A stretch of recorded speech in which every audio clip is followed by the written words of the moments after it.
Hi, I'm Grannie SolVRa, and today I share my haunting memories of The Room VR, A Dark Matter, as I present to you my review.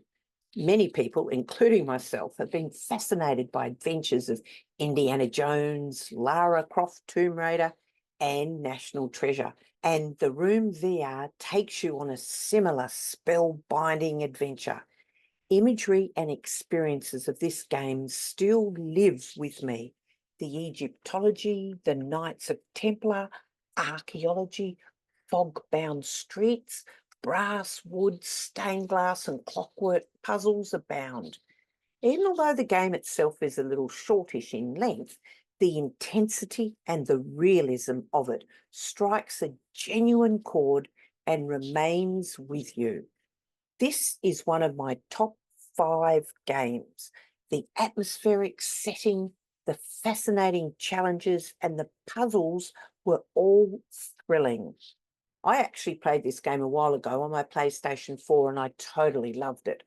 While crafting this review, I was jolted by how much I wanted to go and replay this game on my new VR gear. So watch out for a V5 version of this. From the start to finish, this is a puzzle-heavy game. You do actually have to read a fair bit of clues via notes, and while the text is large enough to read relatively easily, it may be limiting for those with different sight abilities. So I think from my perspective that the game would be helped if the notes were also narrated. You can play this game seated, although here's a tip for you, best to select a swivel chair with no armrests. I say that because you want to reach around you and turn around at times, and you do want to avoid any possibility of potential injury if you knock into armrests. Multi-languages are supported, more specifically English, French, German, Italian, and Spanish. The storyline is set in London in 1908, and it casts you as the hands and the face of a police detective in Victorian London. You're conducting an investigation into the strange disappearance of Dr. Rupert Montgomery, an esteemed Egyptologist. The storyline plays out in a series of visually compelling locations and rooms, where each room is packed with contraption-based puzzles that you have to fiddle with, puzzle over, and figure out how to solve it so that you are able to progress further. You start at the police station where you first learn about the case.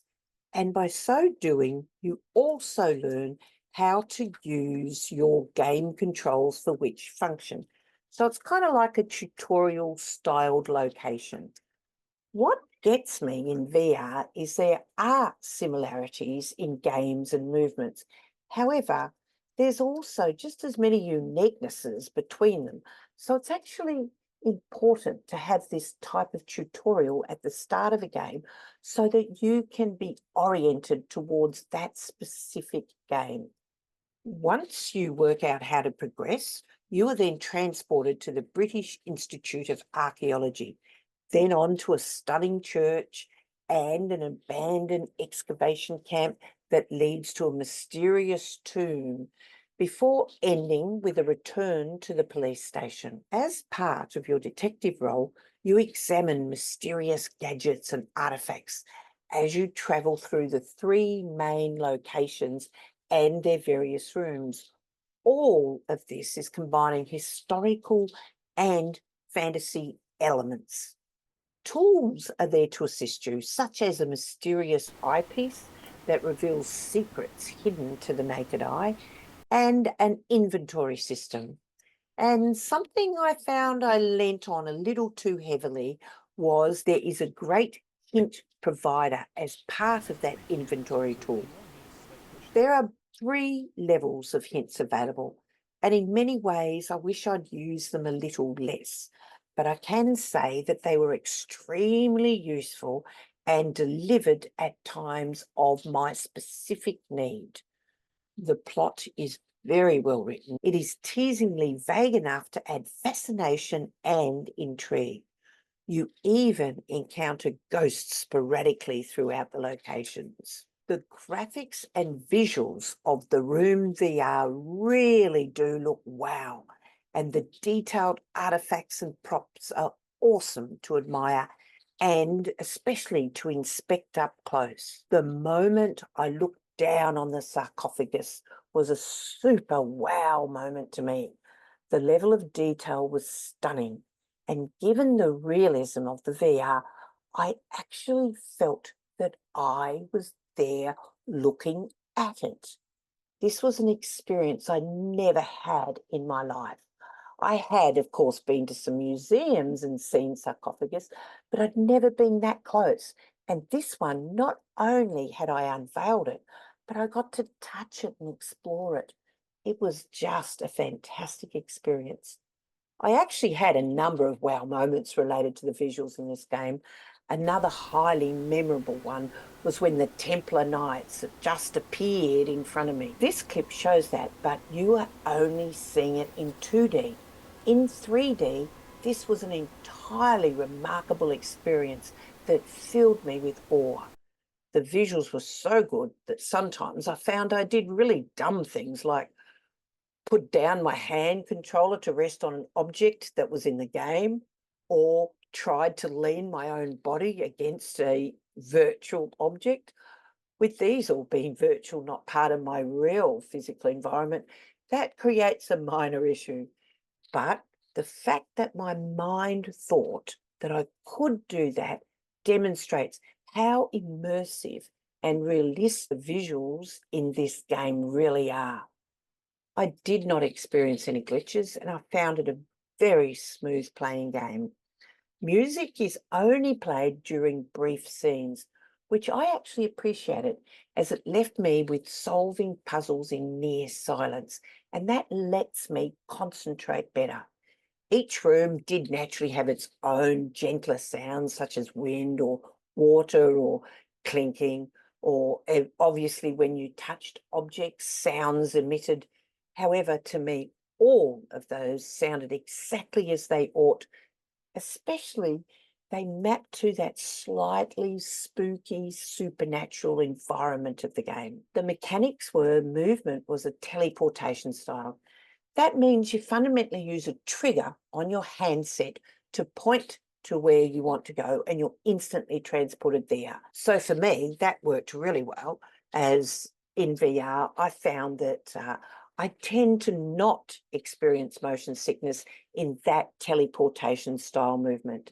Additionally, while this means you can't run around exploring everything, it also means that you don't get lost.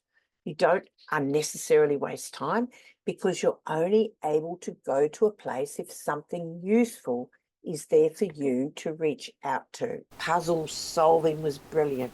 It included a number of traditionally presented puzzle boxes where your role was to push and pull levers, twist or turn a knob or a hidden piece, turn cranks, insert the right item, or find the correct combination to open it. At other times, you made potions, fixed clocks, solved gorgeous looking light directed puzzles, used a magic lens to see invisible things, and viewed alternate realities.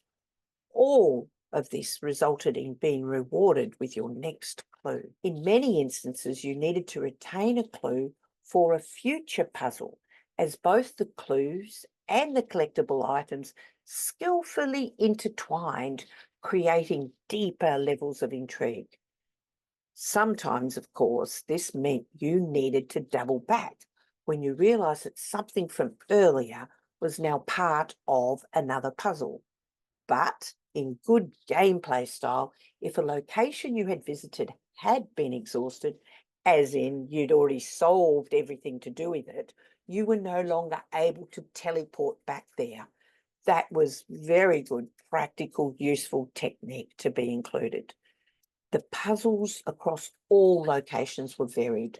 You get to pick up dozens of lifelike objects and examine them to discover those hidden secrets. Gameplay at the Archaeology Museum consisted of working your way through puzzles that related to amulets, hieroglyphics, and the earlier mentioned fascinating looking sarcophagus, while gameplay at the church involved religious artifacts and a new to me concept of shrinking and teleporting inside an object so that you got a miniature view of it that then allowed you to fix or solve something.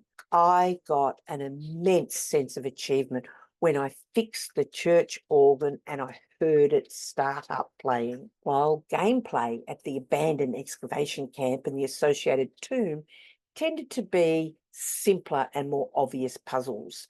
However, they too were thoroughly enjoyable. There's definitely a deeply satisfying tactile element to this game. My final verdict, we've already heard it. It's a game I loved. It's on my top list. It's one that I am going to replay. I hope you get to have a go at it and you enjoy it as much as I do. And if you're enjoying these videos, please subscribe I always get the corner wrong, in that corner over there. Talk to you soon. Bye.